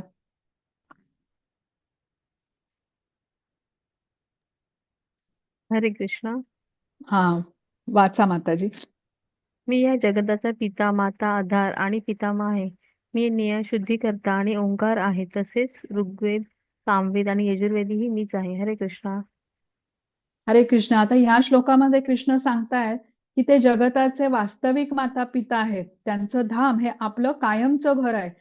आपल्या संसारिक नात्यामध्ये किंवा भौतिक जगातील नात्यामध्ये आपली इतकी आसक्ती आपण ठेवू नये की आपलं वास्तविक माता पित्याचं स्मरण आपल्याला राहणार नाही. आणि कृष्ण कसे आहेत हे आपलेच नाही तर सर्व जगाचे माता पिता आहेत. तर त्यासाठी प्रभुपाद आपल्याला सांगतात की आपल्या संसारिक नात्यांनाही, भौतिक जगामध्ये आपले जेवढे नातेसंबंध आहेत, या सर्वांना भक्ती सेवेत जोडण्याचा प्रयत्न आपण केला पाहिजे. सर्वांना कृष्णांच्या बरोबर जोडणं ही खरी सेवा आहे. तर जे ज्ञान भगवद्गीतेने आपल्याला दिलंय, आपण सर्व घेतो आहोत, हे ज्ञान हे आपल्याला जन्म मृत्यूच्या चक्रातून सुटका करवणार आहे. आणि एकमेव मार्ग आपल्याला माहिती आता समजलेला आहे. मग हे ज्ञान आपण इतरांनाही दिलं पाहिजे आणि ह्याचा प्रसार केला पाहिजे. हे ज्ञानाचा ही कृष्णांच्या प्रती केलेली ही खरी सेवा होईल. हा, पुढची स्लाइड घ्या आता माताजी. हरे वाचा माताजी. कृष्ण. मी ध्येय, पोषण करता, प्रभू, साक्षी, निवास, आश्रयस्थान आणि अत्यंत जिवलग मित्र आहे. उत्पत्ती आणि प्रलय, सर्वांचा आधार, विश्रामस्थान आणि अविनाशी बीजही मीच आहे. हे अर्जुना, मी उष्णता देतो आणि मीच पाऊस थांबवतो आणि पाडवतो. होय, मी अमृत तत्व आहे आणि मूर्तिमंत मृत्यूही मीच आहे. सतचेतन आणि असत जड पदार्थ दोन्ही माझ्यामध्ये स्थित आहे. हरे कृष्णा. हरे कृष्ण. आता या 18व्या श्लोकामध्ये कृष्ण म्हणतात, भक्तासाठी मी ध्येय आहे. ध्येय म्हणजे काय? जिथे आपल्याला पोचायचं स्थान, त्याला ध्येय म्हणतात. आता आपण लहान मुलांना विचारलं बघा, त्यांची शॉर्ट टर्म, लॉंग टर्म ध्येय असतात. 2 दिवसाची सुट्टी असेल आणि आपण विचारलं लहान मुलांना काय करणार 2 दिवस, लगेच त्यांचा मोठा प्लॅन तयार असतो. ह्या मित्राबरोबर मी खेळणार आहे, मी इथे जाणार आहे, तिथे जाणार आहे. की तू मोठं होऊन काय करणार असं विचारलं तर आपल्याला ते उत्तर देतात लगेच, मला डॉक्टर व्हायचंय, कोणी म्हणतं मला इंजिनियर व्हायचंय. तसंच एखाद्या भक्तासाठी त्याचं ध्येय काय असलं पाहिजे? तो कृष्ण प्राप्ती. मग आपण लक्षपूर्वक बघितलं पाहिजे. आपल्याला जर का कृष्ण प्राप्ती करायची असेल तर आपल्याला ह्या गोष्टीकडे लक्ष दिलं पाहिजे की दिनचर्येमध्ये अशा कोणत्या गोष्टी आहेत आपल्या की ज्या आपल्याला कृष्णांच्या जवळ घेऊन जायला मदत करतायत, आणि अशा कुठल्या गोष्टी आहेत की ज्या आपल्याला कृष्णांपासून दूर घेऊन जात आहेत. मग ज्या गोष्टी आपल्याला कृष्णांपासून दूर घेऊन जात आहेत त्या गोष्टी आपल्याला कमी करत गेलं पाहिजे, आणि ज्या गोष्टी आपल्याला भक्तीमध्ये सहाय्यक आहेत त्या आपल्याला वाढवल्या पाहिजेत. आणि 19व्या श्लोकामध्ये कृष्ण सांगतात की आपल्या शक्तींचा उपयोग करून सूर्याच्या माध्यमाने आपल्याला ते उष्णता आणि प्रकाश देतात. उन्हाळ्यामध्ये ते पाऊस पडू देत नाहीत आणि पावसाळ्यामध्ये पावसाचा वर्षाव करतात. तर ही जी शक्ती आहे ती आपलं पोषण करते, आपलं आयुष्य वृद्धिंगत करते. ही सर्व शक्ती म्हणजे कृष्णच आहेत. आणि अंतसमयी मृत्यू रूपामध्ये जे भेटतात तेही कृष्णच आहेत. आपण काळ म्हटलं ना, काळ ही कृष्णांची शक्ती आहे. तर जो कृष्ण भावनेमध्ये उन्नत भक्त असतो तो जड आणि चेतन असा भेद करत नाही. तो सर्व गोष्टी कृष्णांच्या संदर्भातच पाहतो. सर्व काही कृष्णांच्या शक्तीवर आधारित आहे. कृष्णांच्या शक्तीच्या शिवाय इथे काही अस्तित्वात राहूच शकत नाही, आणि कृष्णाहून व्यतिरिक्त कोणी आपला हितचिंतक असूच शकत नाही, हे त्याचे दृढ विश्वास असतो. आणि कृष्ण आपले परमपिता आहेत, सर्व कारणांचे मूळ कारण आहेत हे समजून त्यांना तो शरण गेलेला असतो. तर असा हा भक्त असतो आणि मग तो निश्चित कृष्णधामाची प्राप्ती करून घेऊ शकतो. हा माताजी, पुढची स्लाइड घेता.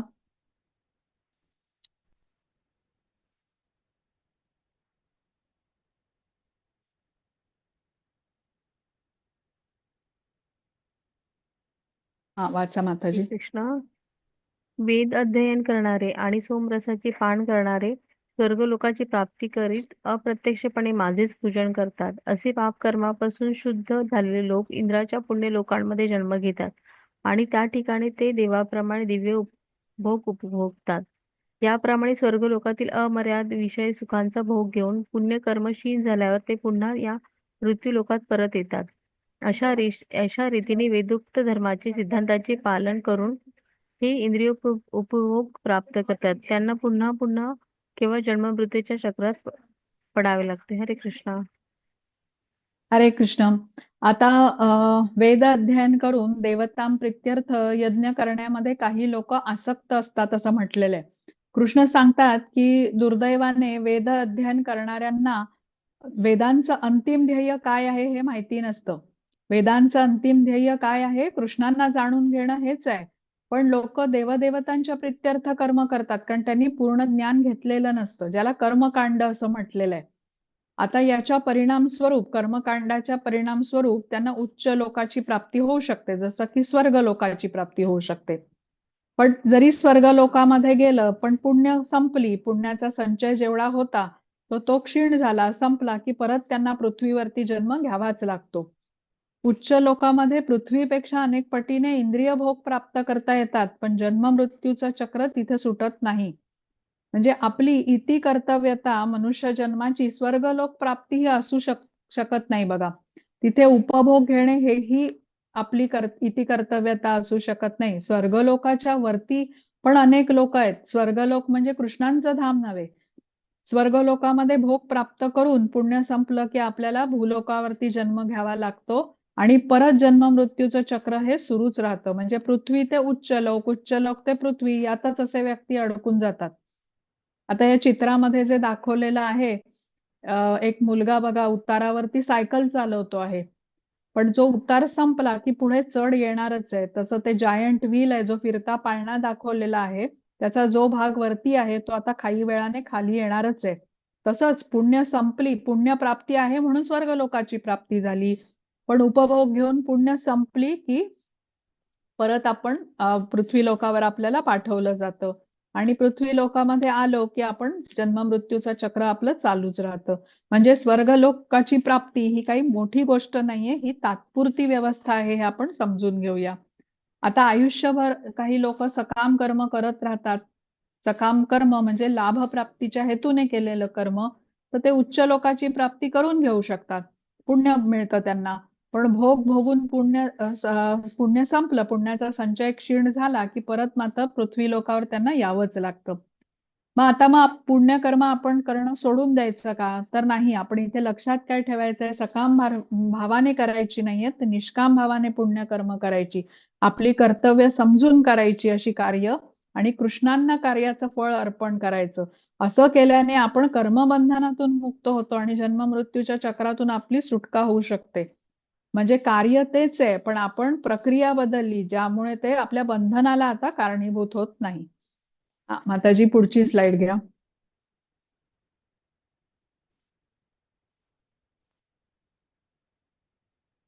हा, हरे कृष्ण. अनन्नश्चिन्तयन्तो मां ये जना पर्युपासते तेषां नित्याभियुक्तानां योगक्षेम वहाम्यहम्. हरे कृष्ण. हरे कृष्ण. पण जे माझी भक्तिभावाने पूजा करतात, माझ्या दिव्य स्वरूपाचे चिंतन करतात, त्यांच्याकडे जे उणे आहे ते मी त्यांच्याकडे नेतो आणि त्यांच्याकडे जे आहे ते मी जपतो. हरे कृष्ण. हरे कृष्ण. या श्लोकामध्ये आलेला योगक्षेम वहाम्यहम हा शब्द तुम्ही ऐकला असेल. LIC ची टॅगलाईन आहे, योगक्षेम वहाम्यहम, जिंदगी के साथ भी जिंदगी के बाद भी. तर या श्लोकाला भगवद्गीतेची फलश्रुती असं म्हणतात. काय सांगतात कृष्ण या श्लोकामध्ये, की एखादा श्रीमंत मनुष्य असेल तर त्याचं आरोग्य बरं नाही, तर कृष्ण काय करतील, त्याला आरोग्य देतील आणि त्याच्या संपत्तीचं रक्षण करतील. किंवा ज्याच्याकडे आरोग्य आहे, कृष्ण त्याचं आरोग्य जपतील आणि त्याच्याकडे संपत्ती नसेल तर त्याला संपत्ती देतील. म्हणून कृष्ण इथे म्हणतात की मी त्याच्या आवश्यकता पूर्ण करतो आणि त्यांच्याकडे जे आहे त्याचं रक्षण करतो. म्हणजे एखाद्याकडे जे नाही ते कृष्ण देतात आणि जे आहे त्याचं ते रक्षण करतात. तर भगवद्गीतेची फलश्रुती म्हटली जाते या श्लोकाला. पण याच्यामध्ये एक अट पण आहे, जे कृष्ण म्हणतात, जो माझा अनन्य भावाने पूजा करतो, अनन्यश्चिंतयन्तो माम असं म्हटलेलं आहे कृष्णांनी. माझ्या दिव्य स्वरूपाचं जे चिंतन करतो त्यालाच ही फलश्रुती प्राप्त होते. आता ज्या भक्ताला भगवत प्राप्ती करायची इच्छा आहे आणि जो नवविधा भक्तीमध्ये रममाण आहे, अशा भक्ताला निस्संदेह विनाप्रयास भगवंतांची प्राप्ती होऊ शकते. तर याला योग म्हणतात. आणि भगवत कृपेमुळे अशा भक्ताला भौतिक जगामध्ये बद्ध होण्याला पुन्हा परतावं लागत नाही. हे त्याचं क्षेम झालं. म्हणजे कृष्णांनी दिलेलं संरक्षण, म्हणजे कृपा झाली कृष्णांची. म्हणजे कृष्ण भावनेची प्राप्ती होण्यासाठी भक्ताला कृष्ण सहाय्य करतात. आणि भक्त पूर्णपणे जेव्हा कृष्ण भावनाभीत होतो, तर त्यावेळेला भौतिक जगामध्ये म्हणजे या दुःखालयामध्ये येण्यापासून त्याचं रक्षण करतात. तर हा महत्वाचा श्लोक आहे. पुढची घ्या स्लाइड माताजी.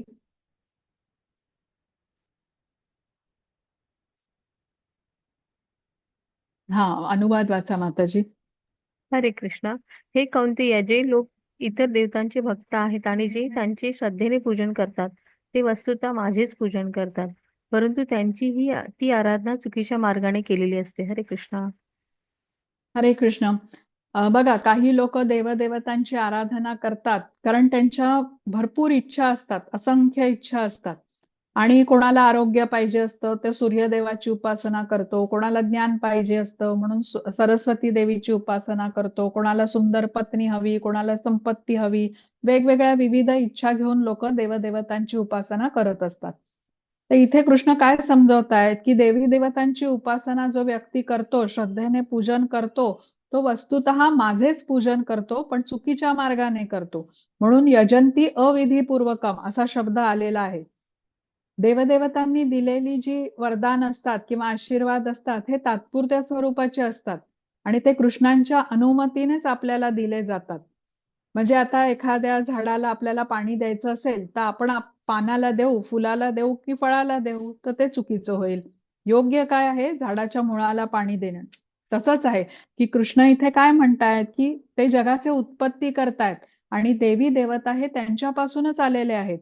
आपण जाणून घेतलंय, सर्व जीव देवदेवता हे कृष्णांचे अंश आहेत आणि परमात्मा म्हणून सर्व जीवांच्या हृदयामध्ये कृष्ण उपस्थित आहेत. तसंच देवदेवतांच्याही हृदयात परमात्मा म्हणून कृष्ण स्थित आहेत. तर बघा, आपण आपल्या पोटाला जेव्हा अन्न देतो तेव्हा पूर्ण शरीराला पोषण मिळतं. आपण आपल्या हाताला वेगळं खाणं, पायाला वेगळं खाणं देत नाही. किंवा पाणी कसं झाडाच्या मुळाशी घालतो, तसंच कृष्णांची भक्ती केल्याने देवी देवता पण संतुष्ट होतात. आणि म्हणजे कृष्ण आपल्याला जे हवं ते देतात आणि जे आहे त्याचं रक्षण करतात. जन्म मृत्यूच्या चक्रातूनही आपली सुटका करतात.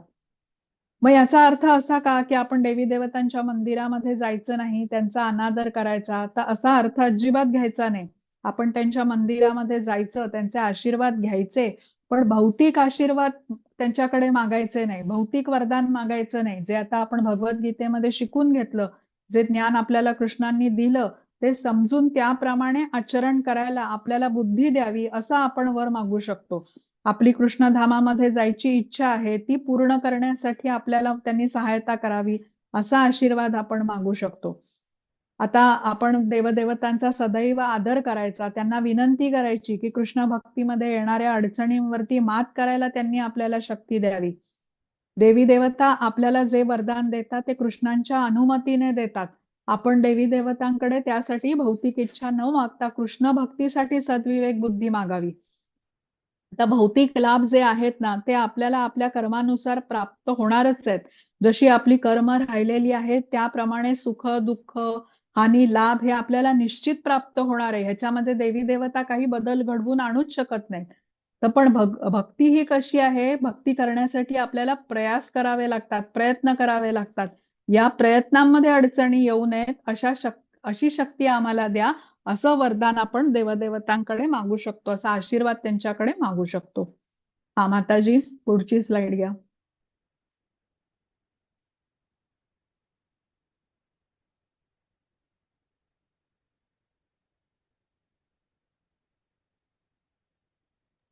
हरे कृष्णा. वाचू का? हा हा, मी हे वाचते माताजी, श्लोक वाचते. हा. यान्ति देवव्रता देवान् पितृयान्ति पितृव्रता भूतानि यान्ति भूतेजा यान्ति मद्याजिनो अपि माम. हरे कृष्ण. हरे कृष्ण. जे देवतांची पूजा करतात ते देवतांमध्ये जन्म घेतील. जे भूत आणि आत्मा यांची पूजा करतात ते अशा प्राण्यांमध्ये जन्म घेतील. जे पूर्वजांची पूजा करतात ते पूर्वजांकडे जातील आणि जे माझी उपासना करतात ते माझ्याबरोबर राहतील. हरे कृष्णा. हरे कृष्ण. आता या श्लोकात कृष्ण सांगतात की ज्या देवतांची आपण उपासना करतो त्यांचा लोक आपल्याला प्राप्त होतो. म्हणजे सूर्यदेवताची उपासना केल्याने सूर्यलोकाची प्राप्ती होते, चंद्रदेवाची उपासना केल्याने चंद्रलोकाची प्राप्ती होते. पण जे कृष्णांची उपासना करतात ते कृष्णांच्या धामामध्ये जातात. तर आपल्याला जिथे जायचं आहे त्या गावाचंच आपल्याला तिकीट काढलं पाहिजे. आपल्याला जायचं असेल मुंबईला आणि तिकीट काढलं दिल्लीला, तर आपण मुंबईला पोहोचणार नाही.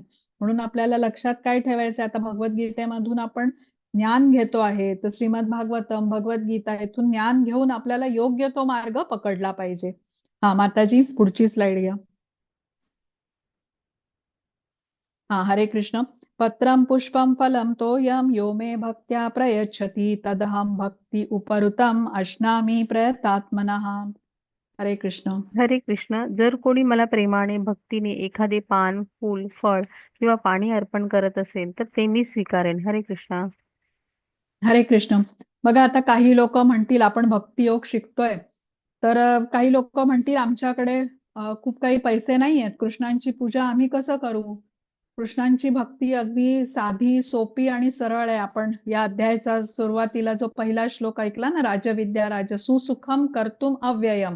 सुसुखम आचरण करायला अत्यंत साधी सोपी आहे. कसं ते या श्लोकाद्वारे आपल्याला समजतं. बघा, मोठे मोठे काही लोक हवन करतात, खडतर यात्रा करतात, कठोर अशी व्रत करतात. आता हे मोठे हवन करायचं म्हणजे त्याला वेळ लागतो. खडतर यात्रा, कठोर व्रत करायला शारीरिक तंदुरुस्ती लागते, पैसे लागतात हाताशी. कृष्ण म्हणतात मला ह्यातलं काहीच नकोय. कृष्ण इथे श्लोकामध्ये स्पष्टपणे म्हणालेले आहेत, पत्रम पुष्पम फलम तोयम. एखादं पान, एखादं फूल, एखादं फळ आणि पाणी जरी तुम्ही मला अर्पण केलं तर मी त्याचा स्वीकार करतो. या श्लोकामध्ये भक्ती हा शब्द दोनदा आलेला आहे बघा. पत्रम पुष्पम फलम तोयम यो मे भक्त्या प्रयच्छति तदहम भक्ती अपरुतम अश्नामी प्रयतात्मनः.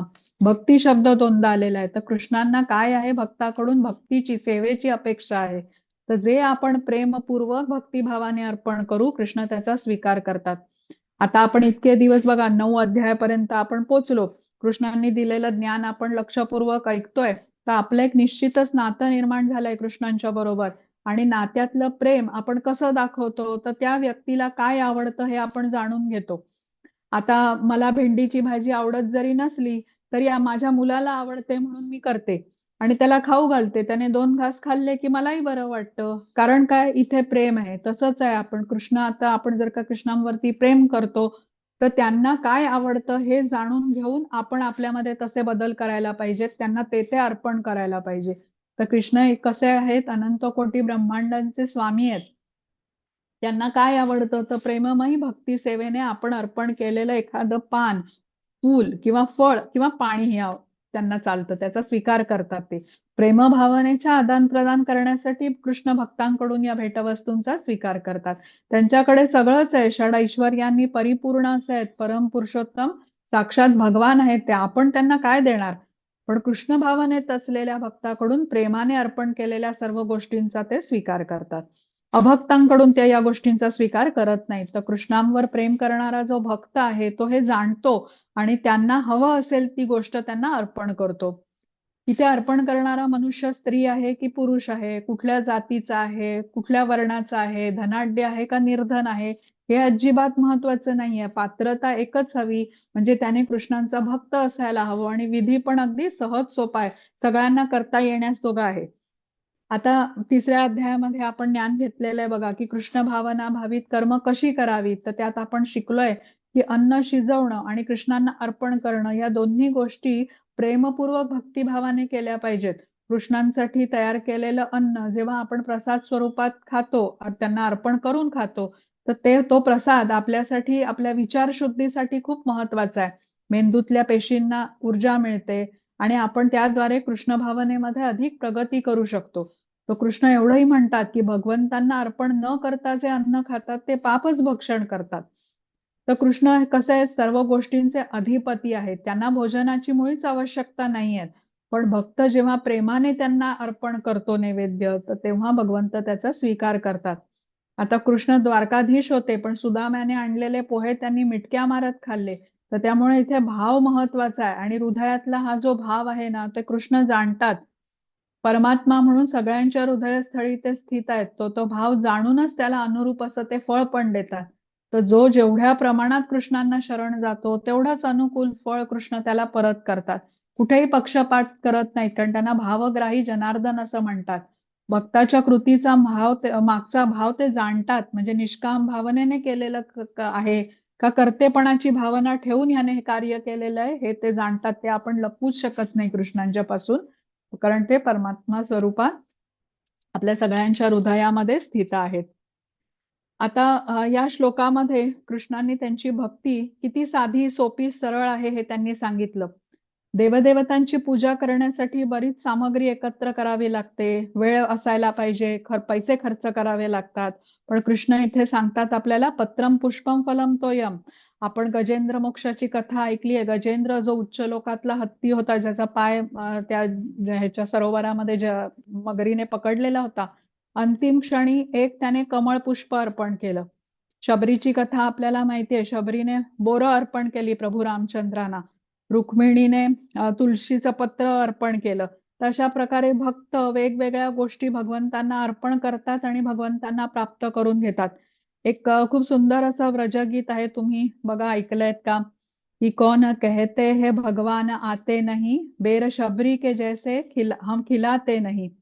कौन कहते हैं भगवान आते नहीं, द्रौपदी की तरह हम बुलाते नहीं. आणि कौन कहते हैं भगवान सोते नहीं, माँ यशोदा के जैसे हम.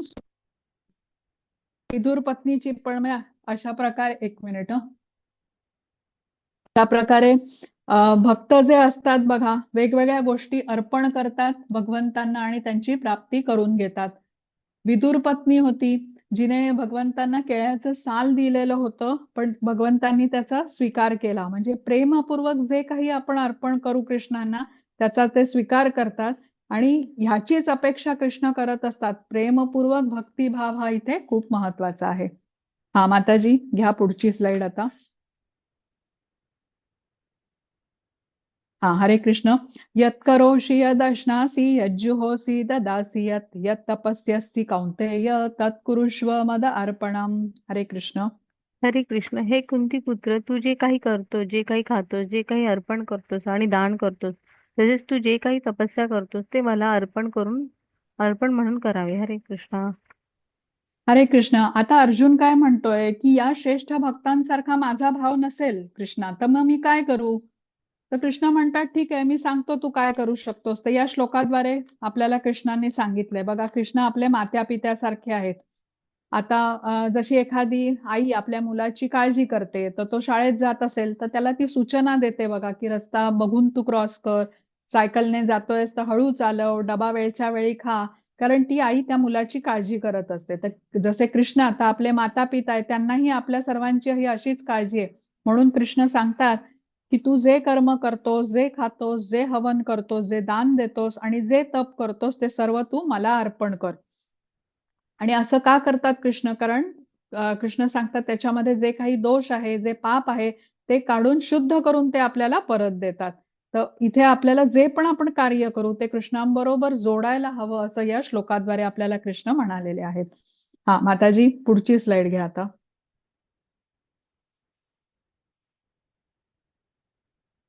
हा, मी श्लोक वाचते. 29वा श्लोक आहे. एक मिनिट. हरे कृष्ण. समोहम सर्वभूतेषु न मे द्वेषो अस्ति न प्रियः ये भजन्ति तु मां भक्त्या मयि तेषु च अपिहम. हरे कृष्ण. हरे कृष्ण. मी कोणाचा द्वेष करीत नाही, तसेच कोणाशी पक्षपातही करीत नाही. सर्वजण मला सारखेच आहेत. परंतु जो कोणी भक्तिभावाने माझी सेवा करतो, तो माझा मित्र आहे आणि माझ्या स्थायी स्थित आहे. मी सुद्धा त्याचा मित्र आहे. हरे कृष्ण. हरे कृष्ण. या श्लोकामध्ये कृष्ण सांगतात की मी कोणाचा द्वेष करत नाही. कृष्णांना सर्वच सारखे आहेत. परंतु इथे एक शब्द आलेला आहे, परंतु. परंतु म्हणजे जो माझी भक्तिभावाने सेवा करतो तो माझा मित्र आहे, असं कृष्ण म्हणालेले आहेत. आता कृष्ण काय म्हणतात की मी मी कोणाचा द्वेष करत नाही, पक्षपात करत नाही. मला सर्वच जण सारखे आहेत. समोहम सर्वभूतेषु असं म्हटलंय. मग आता आपण भक्ती का करायची? कृष्णांना तर सर्वच सारखे आहेत. कृष्ण पक्षपात करत नाही तसं म्हणालेले आहेत. तर याचं उत्तर आपल्याला श्लोकाच्या दुसऱ्या भागामध्ये मिळतं. कृष्ण म्हणतात की मला सर्वच सारखे आहेत, मी पक्षपात जरी करत नाही तरी जो भक्ती करतो तो माझा मित्र आहे आणि मीही त्याचा मित्र आहे. तो माझा मित्र आहे असं बोलून कृष्ण थांबत नाहीत, पण ते म्हणतात मीही त्याचा मित्र आहे. म्हणजे कृष्ण आपल्या भक्तांची विशेष काळजी घेतात, नेहमी त्यांची मदत करतात, त्यांचं रक्षण करतात. जसं आता आपण माधवेंद्रपुरींची गोष्ट ऐकलीये. भगवंत आपल्या भक्ताकडे विशेष लक्ष देतात आणि जो ज्या प्रमाणामध्ये भगवंतांना शरण गेलेला आहे त्या प्रमाणात भगवंत त्याची काळजी घेतात, त्याचं रक्षण करतात. तर जीव जेव्हा भक्ती करायला प्रवृत्त होतो तेव्हा त्याला सोन्यासारखी शोभा येते असं म्हणतात. आणि भगवंत कसे आहेत? हिऱ्यासारखे आहेत. आणि हिरा सोन्याच्या अंगठीत बसवला तर तो कसा अत्यंत सुंदर दिसतो, तसंच भक्त आणि भगवंत यांचं हे नातं परस्पर पूरक असं असतं. जसं आता सूर्य आहे बघा, सर्वांना प्रकाश देतो. मग काळा माणूस आहे का गोरा माणूस आहे, निर्धन आहे का धनाढ्य आहे, हा भेद न पाळता सूर्य सर्वत्र प्रकाश देतो.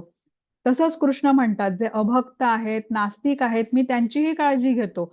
अन्नधान्य सगळ्यांना पुरवतात कृष्ण. ऊन, वारा, पाऊस, पाणी सर्व गरजा माणसांच्या कृष्णच पुरवतात. माणसांच्या नाही, सर्व जीवांच्या. पण माझ्या भक्तांची मी विशेष काळजी घेतो. म्हणून इथे म्हटलंय ये भजंती तू माम भक्त्या.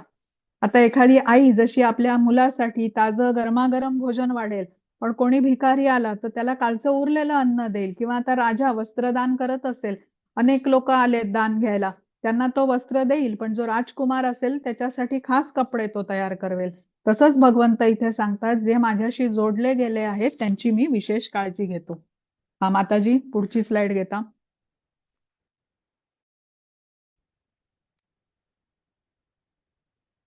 हा, हरे कृष्ण.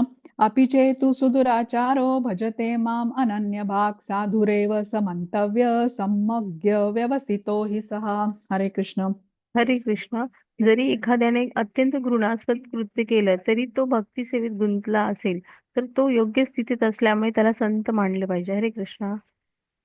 हरे कृष्ण. आता या चित्रामध्ये एक कथा आहे, जगाई आणि मदाईची कथा आहे. चैतन्य चरितामृतामध्ये आलेली ही गोष्ट आहे. जगाई आणि मधाई दोघंही दुष्ट नराधम असे होते. सगळी जी काही कुकर्म असत, वाईट कामं ते करत असत, स्त्रीगमन करत असत, दारू पित असत, लोकांना लुटत असत. तर नित्यानंद प्रभू एकदा ह्या दोघांना सांगतात की तुम्ही एवढी घृणास्पद कार्य करता आहात, त्यापेक्षा तुम्ही हरिनाम का नाही घेत? आता हे ऐकल्यावरती दोघांना प्रचंड राग येतो. अभक्तच असतात ते आणि त्यांना हे सहन होत नाही. आपल्या हातातली दारूची बाटली घेऊन ते ह्या नित्यानंद प्रभूवरती मारतात. नित्यानंद प्रभूंना जखम होते का, त्यांच्या कपाळाला जखम झाल्यामुळे रक्त वाहू लागतं. आता इथे लोक सर्वजण जाऊन चैतन्य महाप्रभूंना ही घडलेली घटना सांगतात. तेही तिथे येतात. त्यांना खूप राग येतो. आता चैतन्य महाप्रभू तर कृष्णांचा अवतार होते. ते काही करणार, प्रतिक्रिया देणार एवढ्यातच नित्यानंद प्रभू त्यांना थांबवतात, आठवण करून देतात की ते करुणा अवतार आहेत. चैतन्य महाप्रभूंना बघितल्यावरती ह्या जगाई आणि मदाईला समजतं आता त्यांचा कोणीही बचाव करू शकणार नाहीत आणि मग ते वेळ प्रसंग बघून महाप्रभूंना शरण जातात. महाप्रभू त्यांना क्षमा करतात, पण त्यांना महामंत्राचा जप करण्याचा आदेश देतात. इथे काय सांगितलंय की एखाद्याने अत्यंत घृणास्पद जरी कृत्य केलेली असली, पण तो व्यक्ती आता भक्ती सेवेमध्ये त्याने वाहून घेतलेला असेल तर त्याच्या भूतकाळाविषयी आपण बोलू नये. म्हणजे एखादा दुराचारी असेल भक्तीमध्ये येण्यापूर्वी, पण आता तो दृढतेने भक्ती करत असेल, तर त्याच्या जो त्याची जी भूतकाळामध्ये कर्म राहिलेली आहेत, त्याचा प्रभाव काही काळ त्याच्यावरती असतो. जसं सीलिंग फॅनचं उदाहरण दिलं गेलंय. अगदी फुल स्पीडमध्ये चालणारा जो फॅन असेल, पंखा असेल, तो आपण बंद केला तर तत्क्षणी तो बंद होत नाही. तो हळूहळू बंद होतो. त्याचा वेग हळूहळू कमी होत जातो आणि मग तो बंद होतो. तसंच एखादा दुराचारी व्यक्ती भक्तीमध्ये जरी आला असला तरी त्याची दुष्कर्म त्याच्यावरती प्रभाव काही काळ टाकत राहतात. म्हणून कृष्ण इथे सांगतात की असा व्यक्ती दृढतापूर्वक जर का आता भक्तीमध्ये गुंतून राहिला असेल तर त्याला साधूच मानलं पाहिजे. कृष्ण कसे आहेत? क्षमाशील आहेत. म्हणून त्यांच्या क्षमाशीलतेचा आपण दुरुपयोग करायचा नाही. भक्तीमध्ये आल्यानंतर आपण सर्व पापकर्म करायला बंद केली पाहिजेत.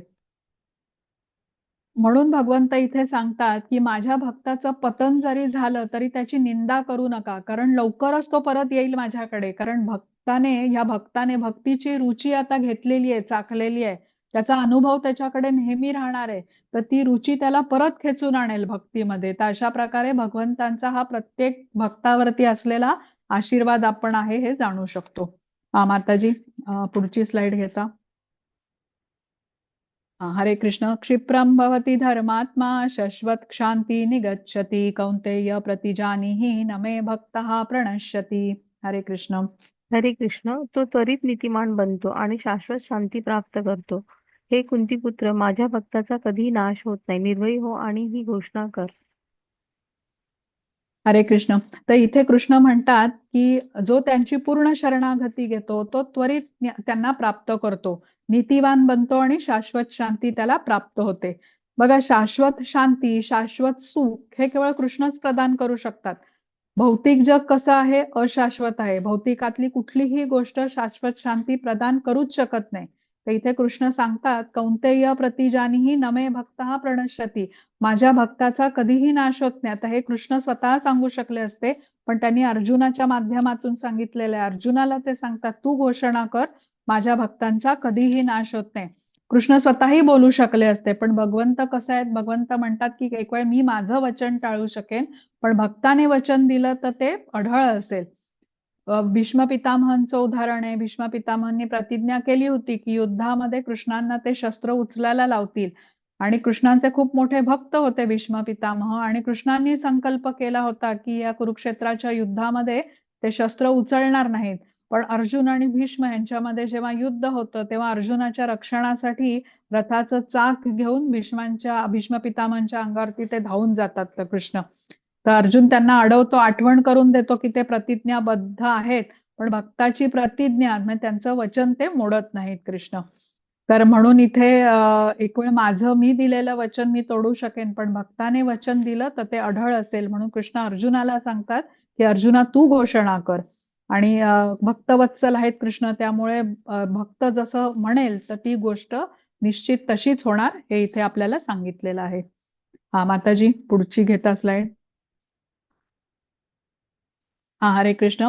मां हि पार्थ व्यपाश्रित्य येऽपि स्युः पापयोनयः स्त्रियो वैश्यस्तथा शूद्रा तेऽपि यान्ति परां गतिम्. हरे कृष्ण.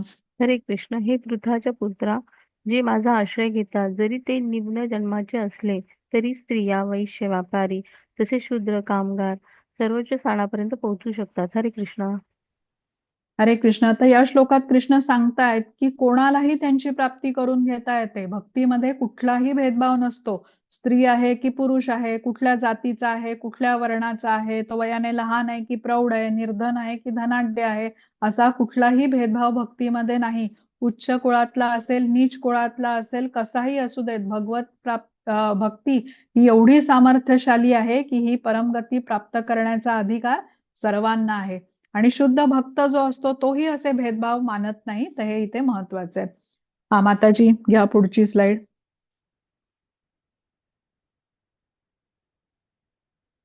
हा, हरे कृष्ण.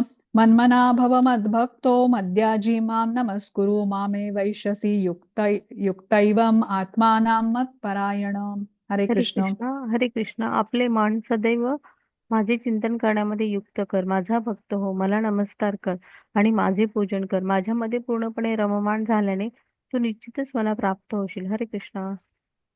हरे कृष्ण. खूप महत्वाचा श्लोक आहे. भगवद्गीतेमध्ये हा श्लोक दोनदा कृष्ण म्हणालेले आहेत. हा 9व्या अध्यायातला 34वा श्लोक आणि 18व्या अध्यायातला 65वा श्लोक दोनदा म्हटलेला आहे. यावरून आपण समजू शकतो की किती महत्वाचा आहे. श्लोकामध्ये कृष्ण स्पष्टपणे म्हणतात, मन्मना भव मद्भक्तो, म्हणजे सदैव माझे चिंतन कर, माझा भक्त बन, बद्याजी माम नमस्कुरु, मला नमस्कार कर, माझे पूजन कर. आणि हे आपण नेहमी केलं, म्हणजे भक्ताने नेहमी केलं, कृष्णांचं स्मरण केलं, त्यांची भक्ती केली, त्यांची पूजा केली, तर आपण निश्चितपणे त्यांना प्राप्त करून घेऊ. हे भगवद्गीतेचं सार आहे. यालाच म्हणतात कृष्ण भावना भावित होणे. ते एकूण 18 अध्याय आहेत आणि या 18 अध्यायामध्ये बरोबर मधोमध आलेला हा 9व्या अध्यायातला 34वा श्लोक आहे. याच्यातून आपल्याला सगळ्यात गुह्यतम ज्ञान जे आहे, म्हणजे गोपनीय ज्ञान, कृष्णांनी आपल्याला हेच दिलेलं आहे की आपले मन सदैव माझं चिंतन करण्यामध्ये युक्त कर, माझा भक्त हो, मला नमस्कार कर, माझं पूजन कर आणि माझ्यामध्ये पूर्णपणे रममाण झाल्याने निश्चितच तू मला प्राप्त करशील. बघा, आता 7व्या अध्यायापासून आपण भक्तियोग शिकतोय. 6व्या अध्यायाचा जो शेवटचा श्लोक होता, ज्याच्यामध्ये कृष्ण म्हणालेले आहेत की भक्तियोग हा सगळ्यात श्रेष्ठ आहे. आता ह्याचा अर्थ आपण नेहमीच्या दैनंदिन जीवनातल्या उदाहरणाने बघूया. आता गुन्हेगाराला जेलची शिक्षा दिली जाते. तिथे तो शिक्षा भोगतो आणि सुधारणा घडवून आणतो. पण जेल बाहेर आल्यावरती तो परत ती कुकर्म करायला लागतो असं बघायला मिळतं. व्यसनामध्ये बुडालेला व्यक्ती जेव्हा व्यसन मुक्ती केंद्रामध्ये दाखल होतो, तेव्हा तो तिथे काही काळ घालवल्यानंतर त्याच्यामध्ये सुधारणा होते. पण घरी आला की तो परत व्यसनाकडे वळतो असंही बघायला मिळतं. आपण डोंगराचं उदाहरण घेतलं होतं बघा. मुंबई पुणे ट्रेनने जात असताना प्रवासामध्ये उन्हाळ्यामध्ये आपल्याला सह्याद्री अगदी ओसाड दिसतो, पण पावसाळा येतात काही दिवसातच तो हिरवागार दिसू लागतो. म्हणजे काय, तर गवताचं बीज किंवा मूळ होतं, ज्याला पाणी मिळालं आणि ते वाढू लागलं. तसंच ह्या वासना किंवा कामना असतात, त्यांचं मूळ किंवा बीज आपल्यामध्ये असतंच. आणि ह्या वासनाचं चिंतन कुठे केलं जातं, या इच्छांचं चिंतन कुठे केलं जातं, तर मनामध्ये केलं जातं. आपण दुसऱ्या अध्यायामध्ये आसक्तीचं चक्र शिकलेलो आहे की चिंतन ही सुरुवात झाली, त्यामुळे आसक्ती आणि मग काम निर्माण होतो, जो नियंत्रणात आणणं कठीण आहे. म्हणजे सुरुवात कुठून झाली, तर मनातून झाली. व्यसनमुक्ती केंद्र किंवा जेल ही वरवर केलेले उपाय आहेत, पण व्यसनेचं बीज हे मुळात आहेच. आतापर्यंत जोपर्यंत ते आपल्यामध्ये आहे, जोपर्यंत ते नष्ट होणार नाही, तोपर्यंत तशी तशी परिस्थिती आली की मनुष्य परत पापकर्म करायला प्रवृत्त होणार. हे समूळ नष्ट करण्याचा, हे पापकर्माचं जे बीज आहे, हे समूळ नष्ट करण्याचा एकमेव उपाय म्हणजे जिथून हे सर्व सुरू होतं, त्या मनालाच कृष्णांच्या चिंतनामध्ये संलग्न करायचं. इतर कुठलाही उपाय नाही. म्हणून कृष्ण सांगतात, मन्मना भव मद्भक्तो, सदैव तुझं मन माझ्या चिंतनात गुंतव. एकदा नाही तर दोनदा आलेला हा भगवद्गीतेमध्ये श्लोक आहे. ह्याचं महत्व याचसाठी आहे आणि या गोष्टीसाठीच भक्तियोग हा सर्वश्रेष्ठ मानला जातो. पापाचं बीज हे समूळ नष्ट करू शकते. भक्ती ही भक्तीची शक्ती आहे. हा, माताजी पुढची घ्या स्लाइड आता.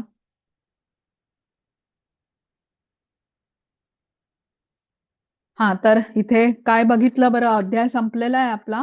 तर कृष्णांच्या ऐश्वर्यांचं ज्ञान त्यांनी दिलं, की सर्व सृष्टीचा निर्माते कृष्ण आहेत, पण ते या सृष्टीचा अंश नाहीत, जे आपण अचिंत्य भेदाभेद तत्व जाणून घेतलं. मग महात्मे जन कसे असतात त्यांचं आपण उदाहरण बघितलं. सततम कीर्तयंतो माम करतात. अनन्य भक्तीबद्दल आजच्या अध्यायामध्ये कृष्ण बोलले, की ज्याच्याद्वारे आपण कृष्णांची प्राप्ती करून घेऊ शकतो. ही भक्ती कशी करायची, अनन्य भक्ती, तर हे 34व्या म्हणजे शेवटच्या श्लोकामध्ये आपण जाणून घेतलं. अनन्य भक्तीची सुरुवात कुठून करायची, तर नवविधा भक्तीमध्ये आपण आपल्याला जोडून घ्यायचे, ज्याची पहिली पायरी म्हणजे श्रवणम आहे. आणि जसं नदी मग विलक्षण वेगाने सागराकडे जाते, तसंच भक्त मग एक एक पायऱ्या चढत जातो भक्तीच्या. गुरूंच्या कृपेने गुरूंचं मार्गदर्शन मिळतं, त्याची दिशा मार्ग त्याला कळतो, भक्तीची गोडी लागते आणि भगवत धामामध्ये पोहोचण्यात त्याचा वेग किंवा ध्यास वाढत जातो. जो आता भगवत धामात पोहोचल्यावरच त्याला परमानंद मग प्राप्त होऊ शकतो. तर किती काटेकोरपणे आपण गुरुच्या आदेशांचं पालन करतो, साधनेवरती त्या साधना किती व्यवस्थित आपण पाळतो, ह्या सगळ्या गोष्टींवरती हे आपलं प्रगती ठरलेली असते. त्यासाठी अनेक जन्मही लागू शकतात. आणि भक्तिलता असं म्हटलेलं गेलंय बघा या गोष्टीला. तर भक्तिलता म्हणजे वेल, आणि वेलीला आधार लागतो, तो म्हणजे भक्तांचा संघ. साधकाची साधना म्हणजे ह्या वेलीला घातलेलं खतं पाणी, जे पुरवून आता पोषण करून ह्या वेलीचं ती गोलोकापर्यंत पोचते आणि कृष्णांच्या चरण कमलापर्यंत पोचू शकते. तर हे महत्वाचं आहे. या मार्गावरती विशेष गोष्ट म्हणजे या भक्ती मार्गावरती चालायला कृष्ण स्वतः भक्ताला सहाय्यता करतात. आपले प्रयत्न बघून आता उद्याच्या अध्यायामध्ये आपण शिकणार आहोत चतुर्श्लोकी गीता. यामध्ये आपल्याला हे अधिक समजेल, की आपण म्हणजे भक्तांची कशी सहाय्यता कृष्ण करतात वेगवेगळ्या स्वरूपात. तर इथे आपले प्रयत्न खूप महत्वाचे आहेत. हा, हरे कृष्ण. माताजी, रेकॉर्डिंग थांबवता का? हो.